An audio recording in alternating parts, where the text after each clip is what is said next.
मैनपुरी में बड़ा सड़क हादसा हुआ है जिसमें 5 लोगों की मौत हो गई है। कार और ट्रॉले की टक्कर हुई है। इस हादसे में 2 बच्चों समेत 5 की मौत हुई है। NH 34 पर दर्दनाक हादसा हुआ। बर्थडे पार्टी से वापस लौटते समय यह हादसा हुआ।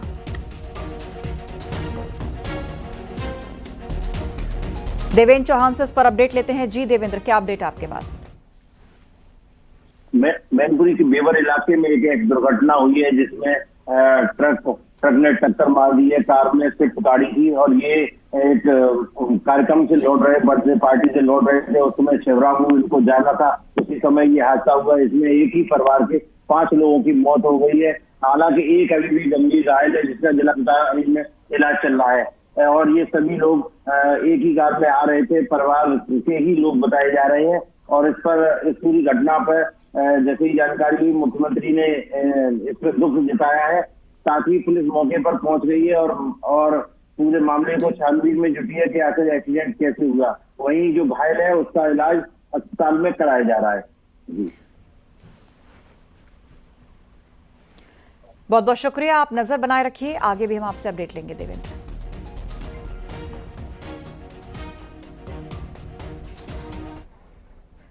यूपी बीजेपी अध्यक्ष पर अहम खबर है। बीजेपी जल्द कर सकती है ऐलान। दिल्ली में अध्यक्ष चुनाव पर अहम बैठक। BL संतोष, भूपेंद्र यादव बैठक में शामिल। यूपी और गुजरात पर जल्द घोषणा संभव।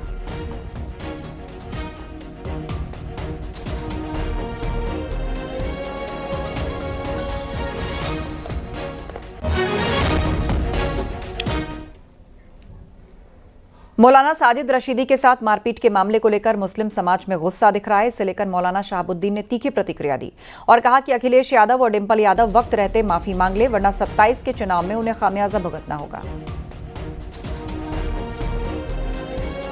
कि अखिलेश यादव, धर्मेंद्र यादव, डिंपल यादव, मुहिब्बुल्लाह नदवी पूरी कौम से माफ़ी मांगें। अगर वो आज माफ़ी मांगते हैं तो ठीक, और नहीं तो कल वो माफ़ी मांगेंगे और उनको माफ़ी मांगेंगे तो उसका खमियाजा भी उनको भुगतना पड़ेगा। 2027 का चुनाव करीब है। जब समाजवादी पार्टी का प्रत्याशी किसी मुसलमान के पास में जाएगा वोट मांगने के लिए, तो उत्तर प्रदेश का हर मुसलमान गिरबान पकड़ करके प्रत्याशी से पूछेगा, बताओ मस्जिद का तक़द्दुस तुमने क्यों पामाल किया। वहीं यूपी सरकार में मंत्री धर्मवीर प्रजापति ने भी इससे लेकर समाजवादी पार्टी पर तंज कसा है। हमारे तमाम भोलेनाथ के भक्त जो पावन लेकर के आते रोजाना समाजवादी पार्टी के नेता या समाजवादी पार्टी के मुखिया अखिलेश यादव काबर यात्रा को रोजाना बयान देते हैं। एक बयान मौलाना आप भी दे दें, मेरा एक सुझाव। नेता प्रतिपक्ष राहुल गांधी ने दावा किया कि उनके पास इस बात के पुख्ता सबूत हैं कि निर्वाचन आयोग वोट चोरी में शामिल है और वो ये सब भारतीय जनता पार्टी के लिए कर रहा है। उन्होंने दावा किया कि उनके पास जो सबूत हैं वो एटम बॉम्ब की तरह हैं, जिसके फटने के बाद आयोग को कहीं छिपने की जगह नहीं मिलेगी। राहुल गांधी ने संसद परिसर में संवाददाताओं से कहा, मैंने बोला है कि वोट चोरी हो रही है। अब हमारे पास एकदम पुख्ता सबूत है कि निर्वाचन आयोग वोट चोरी में शामिल है। मैं हल्के फुल्के अंदाज में नहीं बोल रहा हूं, मैं 100% सबूत के साथ बोल रहा हूं। अब हमारे पास ओपन एंड शट प्रूफ है कि इलेक्शन कमीशन वोट चोरी में इन्वॉल्व है। और मैं लाइटली नहीं बोल रहा हूं, मैं 100% प्रूफ के साथ बोल रहा हूं। ठीक है, और आप सबको पता लग जाएगा जैसे ही हमने ये रिलीज किया, पूरे देश को पता लग जाएगा कि इलेक्शन कमीशन वोटर चोरी करा रहा है। किसके लिए करा रहा है? किसके लिए करा रहा है? बीजेपी के लिए करा रहा है। ओपन एंड शट है, नो क्वेश्चन। हमें मध्य प्रदेश में सस्पिशन था, लोकसभा में सस्पिशन था, महाराष्ट्र में वो थोड़ा आगे गया, स्टेट लेवल पे हमें लगा कि यहां पे चोरी हुई है।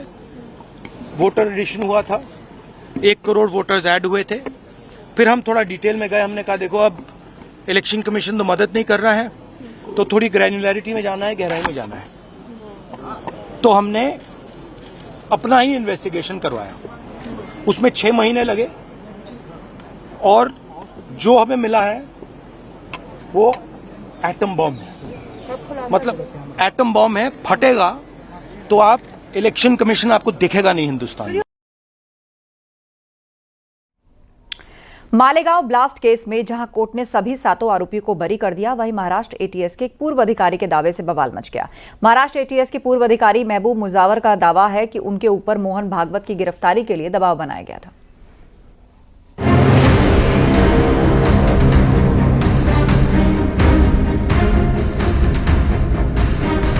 भगवा आतंकवाद का जो कंसेप्ट आया था तो वो पॉलिटिकल था, आदेश दिया गया था वैसा, तो वो भयानक था, अच्छा नहीं था, वो झूठ था।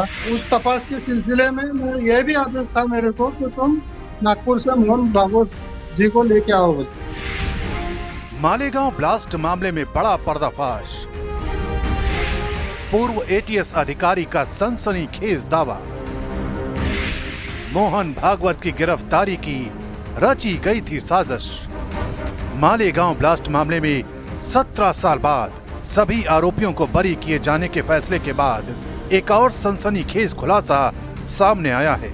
उस वक्त भगवा आतंकवाद का आरोप लगाकर सनातन धर्म को बदनाम करने की साजिश रची गई थी। इस मामले में कोर्ट ने सभी आरोपों को सबूतों के अभाव में नकार दिया, लेकिन उस वक्त वो साजिश कितनी बड़ी रची गई थी उसका एक और खुलासा हुआ है। मामले की जांच कर रही एटीएस की टीम के एक पूर्व अधिकारी के दावे के मुताबिक मालेगांव ब्लास्ट में संघ के अहम चेहरे मोहन भागवत को आरोपी बनाने की साजिश रची गई थी। इस सनसनीखेज खुलासे की जानकारी एटीएस की जांच की टीम में रह चुके रिटायर्ड इंस्पेक्टर महबूब मुजावर ने दी। उनके दावे के मुताबिक उन्हें जांच के दौरान आरएसएस नेता मोहन भागवत को गिरफ्तार करने के निर्देश दिए गए थे। यही नहीं, एटीएस के पूर्व अधिकारी महबूब मुजावर ने यह भी दावा किया है कि यह सब भगवा आतंकवाद का झूठा नैरेटिव खड़ा करने के लिए किया गया था। भगवा आतंकवाद की थ्योरी पूरी तरह से झूठी थी। उस तपास के सिलसिले में यह भी आदेश था मेरे को कि तुम नागपुर से मोहन भागवत जी को लेके आओ। एटीएस के रिटायर्ड अधिकारी के मुताबिक उन्होंने ऐसे आदेश को नहीं माना, क्योंकि ये आदेश बेहद संवेदनशील और डरावने थे, जिन्हें मानना संभव ही नहीं था। यही नहीं, मालेगांव ब्लास्ट केस में खुलासा करते हुए एटीएस के रिटायर्ड अधिकारी महबूब मुजावर ने यह भी दावा किया है कि उन्हें मोहन भागवत के अलावा रामकल सांगरा, संदीप डांगे और दिलीप पाटीदार जैसे लोगों के बारे में कुछ गोपनीय आदेश दिए गए थे। ये सभी आदेश ऐसे नहीं थे कि उनका पालन किया जा सके। चूंकि मोहन भागवत जैसी बड़ी हस्ती को पकड़ना उनकी क्षमता से परे था, इसलिए उन्होंने इन आदेशों का पालन नहीं किया। हाँ, यही कहा गया था मेरे को, आदेश दिया गया था वैसा, तो वो भयानक था, अच्छा नहीं था, वो झूठ था, और मेरे लिए तो मेरी जिंदगी बर्बाद करने का आदेश था, वो मैंने नहीं किया। वो महबूब मुजावर के मुताबिक मोहन भागवत को गिरफ्तार करने के आदेश को न मानने का खामियाजा उन्हें भी भुगतना पड़ा। उनके खिलाफ फर्जी केस दर्ज किया गया और उनका 40 साल का करियर तबाह हो गया। एटीएस के रिटायर्ड इंस्पेक्टर महबूब मुजावर ने यह भी बताया कि मालेगांव ब्लास्ट मामले में दर्जनों झूठ गढ़े गए थे। जब जो सत्य पे थे, जो भी सरकार थी, उनके तरफ से मेरे को कोई तब के इसके अंदर मेरे को दबाव था ही ना। मेरे को एक बार अंदर डाले, मैं इतना 40 साल नौकरी किया हूँ मैं पुलिस खाते में, 35 साल इंचार्ज बोल के काम किया, मेरे साथ ऐसा हो गया तो आगे कुछ भी हो सकता, मेरे बाल बच्चों के साथ कुछ भी हो सकता। लेकिन अब कोर्ट ने सभी 7 आरोपियों को बरी कर दिया है, जिसमें पूर्व बीजेपी सांसद साध्वी प्रज्ञा सिंह ठाकुर समेत lieutenant colonel Prasad Purohit, Sudhakar Chaturvedi, retired Ramesh Upadhyay शामिल थे। नहीं, मैं किसी पक्ष का नाम नहीं लूंगा, मगर तब भगवा आतंकवाद का जो कंसेप्ट आया था तो वो पॉलिटिकल था, और पॉलिटिकल था, उसको खुश करने के लिए, उनके पोस्टिंग बढ़ोतरी के लिए ये जो परमवीर सिंह जैसे आदमी है, इन्होंने ये झूठा काम करना चालू किया और हमारे जैसे का बलि दिया इसके अंदर। महबूब मुजावर का दावा है कि उनके पास इस बात के दस्तावेजी सबूत हैं कि उस वक्त भगवा आतंकवाद की एक स्क्रिप्ट तैयार की जा रही थी। ये केस शुरुआत में एटीएस के पास था, बाद में एनआईए ने इसकी जांच संभाली और 17 साल के बाद एनआईए की कोर्ट ने सभी आरोपियों को सबूतों के अभाव में बरी कर दिया।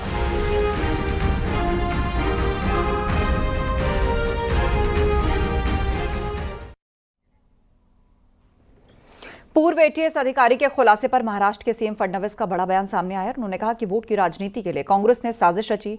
फडणवीस ने कहा कि भगवा आतंकवाद जैसे शब्द तैयार किए गए और साथ ही उन्होंने ये भी दावा किया कि परत दर परत अभी ऐसे और खुलासे होंगे।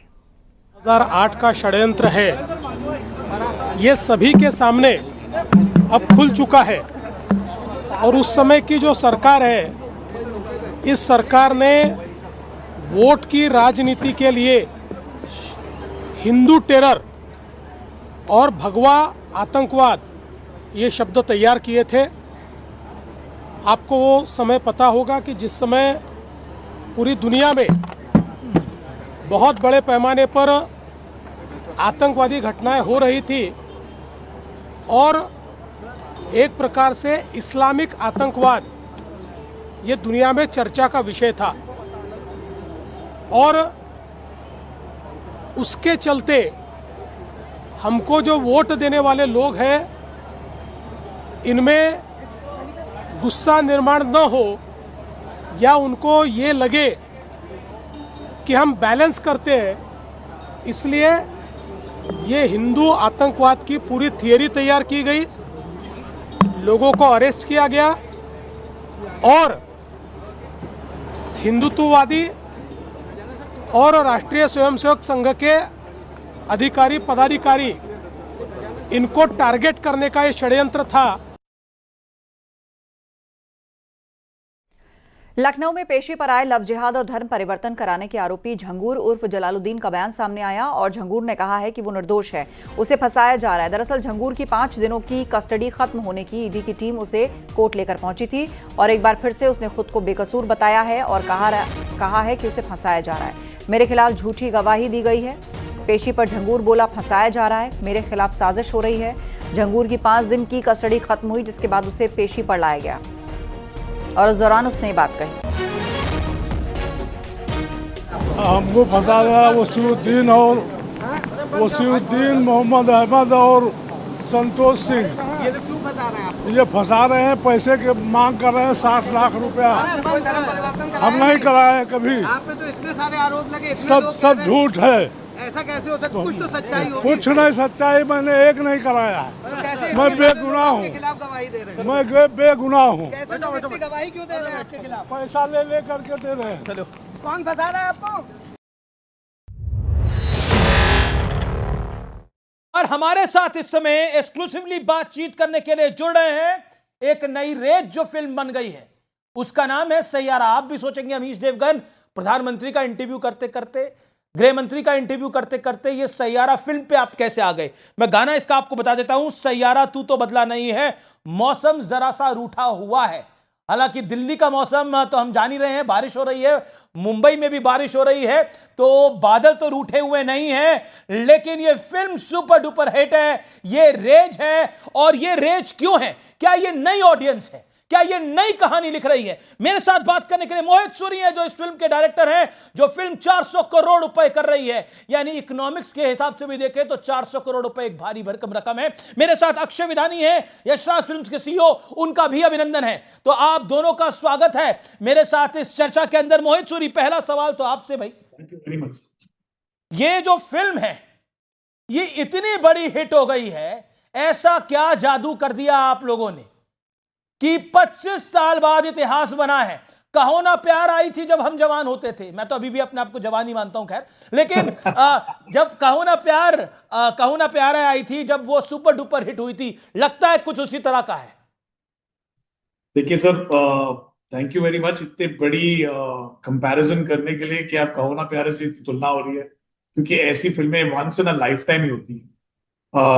मैं खुद असिस्टेंट डायरेक्टर था जब कहो ना प्यारे रिलीज हुई थी और उसका सक्सेस मैंने अपने आंखों के सामने देखा था। ओवरनाइट ऋतिक रोशन का जो करियर चेंज हुआ था, एक्टर्स का जो करियर चेंज हुआ था, एक रुख चेंज हो गई थी बॉलीवुड में। हमारा काम एक्चुअली फिल्में बनाना है, मैजिक तो ऑडियंस क्रिएट करता है। मैं और अक्षय आई थिंक जब इस फिल्म को शुरू कर रहे थे, अक्षय ने भी बस एक ही रिक्वेस्ट की थी मेरे से कि अपनी लाइफ की सबसे अच्छी पिक्चर बनाना था और सबसे अच्छा म्यूजिक देना। उन्होंने ये नहीं कहा था कि सबसे प्रॉफिटेबल पिक्चर बनाना या बिजनेस वाइज सबसे बड़ी हिट बनाना या सबसे ज्यादा चार्ट बस्टर म्यूजिक बनाना। उन्होंने से कहा सिर्फ अच्छी पिक्चर बनाना। तो आई थिंक जब उनके इंटेंशन ऐसे थे, हमने जाके पिक्चर वैसे बनी, पर जादू तो आई थिंक ऑडियंस ने क्रिएट किया है इस पिक्चर के बारे में। जी, जादू तो हुआ है क्रिएट, इसमें कोई दो राय नहीं है। लेकिन क्या आपको लगता है कि आरआरआर के बाद हिंदी वर्जन आरआर के इस फिल्म ने 13 दिन में कमाई में पीछे छोड़ दिया है, लेकिन आखिरकार ये यशराज का एक टिपिकल स्टाइल है, यानी वो रोमांटिक फिल्में बनाता है, चाहे वो यश साहब के दौर में देखिए, आदित्य चोपड़ा के दौर में देखिए, उनकी रोमांटिक फिल्में हिट होती हैं। ये पुराना दौर वापस लौट कर आया है यशराज में भी। उन्हें भी लगा कि मोहब्बत से ही दुकान चलेगी अब। आई थिंक ये question I think Akshay better answer करे, क्योंकि मेरे लेकिन आपको क्या लगता है, मोहब्बत की दुकान चल रही है? जो एजुकेशन इस लव स्टोरीज में रही है सर, ऑनेस्टली स्पीकिंग, मैं 8th स्टैंडर्ड में था जब आदित्य चोपड़ा साहब ने दिलवाले दुल्हनिया ले जाएगी, वो तो कल्ट है। एग्जैक्टली और वो मैं जब थिएटर में मैंने देखी थी तो मेरे बोला सब एक्टर्स से बहुत प्रभावित हुए थे, पर मुझे लगा था ये यंग विज किड कौन है जिसने ये पिक्चर बनाई है। और तब कहीं ना कहीं वो दैट वो विश जाग उठी कि मुझे भी फिल्म मेकर बनना है। तो लव स्टोरीज की अगर एजुकेशन हो तो चाहे वो यश जी के पिक्चरें हो या आदि सर के पिक्चरें हो, हमारा एजुकेशन तो वो रहा है हिंदी फिल्मों में। नहीं, वो तो थोड़ा बैकग्राउंड में ही रहते हैं। लेकिन अक्षय एक सवाल आपसे मेरा है, ये आपको लगता है कि एक जो बार बार टिपिकल जिसे कहते हैं एक स्टिग्मा लगा दिया गया था हिंदी फिल्म इंडस्ट्री पर कि हिंदी फिल्म इंडस्ट्री की फिल्में चल नहीं रही है, साउथ की चल रही हैं, तो that's the answer what Yashraj Films have given to the people, to the nation, कि ऐसा नहीं है बॉस, हमें भी फिल्में चलाना आता है, हमारी भी फिल्में चल सकती हैं। नए लड़का नई लड़की 30 करोड़ रुपए उस फिल्म पे लगे, वो 400 करोड़ रुपए कमा रही है। It is nothing like a record. मुझे तो 2014 में नरेंद्र मोदी की जीत याद आती है, वो भी कुछ इसी तरह की थी। Okay, make your point Akshay. Thank you so much अभिष जी। इट्स ऑनेस्टली मतलब बहुत खुशी हुई है रिजल्ट देख के। ऑन पिक्चर हमने बहुत ऑनेस्टी से शुरू की, जैसे मोहित ने कहा, and to see that the audiences have come and rewarded these 2 children who are first timers. So it has broken a lot of stigmas जो होते हैं हमारी इंडस्ट्री को लेकर कि रोमांटिक पिक्चरें नहीं चलती। सबसे बड़ा स्टिग्मा तो यही था, हिंदी फिल्म इंडस्ट्री नहीं चल रही भाई। आपने वो स्टिग्मा तोड़ दिया जी। सर अब 50 साल हो गए इस इंडस्ट्री में, तो हमें एक चीज तो कॉन्फिडेंस है कि अगर अच्छी पिक्चर बनाओगे तो ऑडियंस जरूर आएगी, एंड वो ही बार बार प्रूव हुआ है। और आज फिर से यही प्रूव हुआ है कि जो पिक्चर हमने बनाई, जिसकी मार्केटिंग हमने इस टाइम अलग स्ट्रेटेजी ली, 2 नए बच्चों को लॉन्च किया, मोहित ने इतना बढ़िया म्यूजिक एल्बम दिया, और जो ऑडियंस जिस तादाद में आई है और जो रिवॉर्ड दिया है, sir I feel the theatrical business is very much alive and kicking. अच्छा, क्या आपका क्या गैस है इसका ऑल टाइम हाई, इसका लाइफ टाइम जो मनी होता है वो कितना होगा अकॉर्डिंग टू यू अक्षय? क्योंकि यू आर अ सीईओ, आप तो बिजनेस नंबर्स में डील करते होंगे। मोहित को तो फिल्में बनानी है, उनका तो क्रिएटिव काम है, लेकिन you mean business. Tell me that sir, as what of is your Monday guess and what is your expectation now? यहाँ आदित्य चोपड़ा ने आपको बोला हो बहुत ऐसा है, कम से कम 700 करोड़ तो करनी चाहिए।